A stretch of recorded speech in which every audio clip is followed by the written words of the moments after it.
आप लोगों के जो मुख्तलिफ एक्शंस हैं उसमें देखें अब नज़र आ रहा है ना कि इस वक्त आपके को अनर्व किया हुआ है इमरान खान साहब ने। अब ये जो सैफुल्लाह नियाज़ी साहब के घर पर छापा है कि वो नामंजूर.com जो है वो उनके उससे चलाया जाता है और उससे ऐसे फंड्स कलेक्ट होते हैं जो इलीगल पर्पज़ के लिए। अब तहरीक इंसाफ तो ऑफिशियली नामंजूर.com से अपनी पार्टी के लिए फंडिंग कर रही है, ओवरसीज़ पाकिस्तानी से डोनेट करने का कह रही है। अब ये जो छापा है और फिर उनके घर पर छापा मारना, लैपटॉप ले लेना, मोबाइल फ़ोन ले लेना, आप अनर्व हो रहे हैं ना। कोई ऐसा थोड़ी कोई छुप के वो कोई ऐसा ऑपरेशन कर रहे हैं आप? नहीं, इसमें वो तो ऑफिशियली फंड रेज कर रहे हैं। नहीं, इसमें अनर्व होने वाली कौन सी बात है।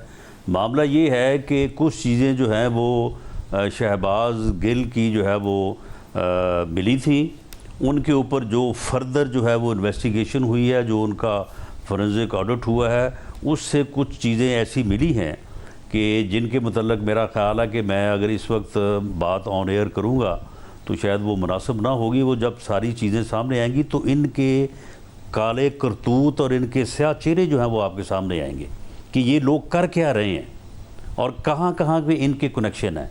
तो उस सिलसिले में ये ज़रूरी था कि सैफुल्लाह नियाज़ी साहब के जो मामलात हैं, जो उनके राब्ते हैं, जो उनके पास उनके लैपटॉप या बाकी जो इस किस्म की चीज़ें हैं, उन तक जो है वो रसाई हासिल की जाए। वैसे इन्होंने रसाई देनी नहीं थी, इसलिए वो इन्वेस्टिगेटिव टीम गई है और वो जाकर उन चीज़ों को लेके आ गई। अब उनका एनालिसिस होगा तो उसमें ये सारी चीज़ें जो हैं वो सामने आ जाएंगी। और अगर ये सामने जब वो आएंगी तो फिर राजा वो सैटेलाइट फोन भी मिला था, वो एक गन भी मिली थी, पिस्तौल भी मिली थी, तो उससे फिर और भी कई कुछ मिला है ना।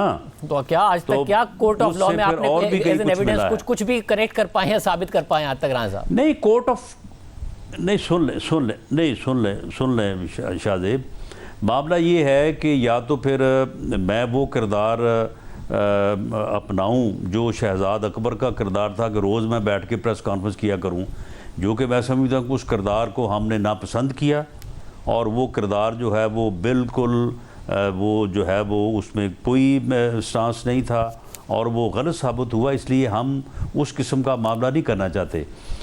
इनका जो फॉरेन फंडिंग का मामला है उसमें इस हद तक पेशरफ्त है कि जब आप चीज़ें वो सामने जब अदालत में वो चलान पेश होगा, हम उसके ऊपर कोई प्रेस कॉन्फ्रेंस नहीं करेंगे। वो चलान जब अदालत में पेश होगा तो लोग हैरान रह जाएंगे कि ये लोग इस हद तक जो है वो गिरे हुए हैं, इस हद तक ये इनकी हरकतें जो है और ये चीज़ें जो सामने आई है, इनसे वो सारी चीज़ें सामने आएंगी। और इंशाअल्लाह ताला वो अगले मेरी ये कोशिश है या वो उस अदारे की ये कोशिश है, मेरी ये असेसमेंट है कि वो चलान जो है वो जल्द जो है वो अदालत में पेश हो। जब वो अदालत में पेश हो तो वहाँ से इन्फॉर्मेशन जो है वो मिले और वो मामला जो है वो अदालत में ट्रायल हो, बजाय इसके कि हम उसके जो है वो मालक बन के और हम जो है वो उसमें प्रोसिक्यूटर बन जाएं और हम जो है वो प्रेस कॉन्फ्रेंस रोज़ करेंगे जी आज ये निकल आया, आज कल वो निकल आया। तो मेरा नहीं ख्याल कि वो प्रैक्टिस जो है वो कोई सूदमंद थी या वो सूदमंद होगी।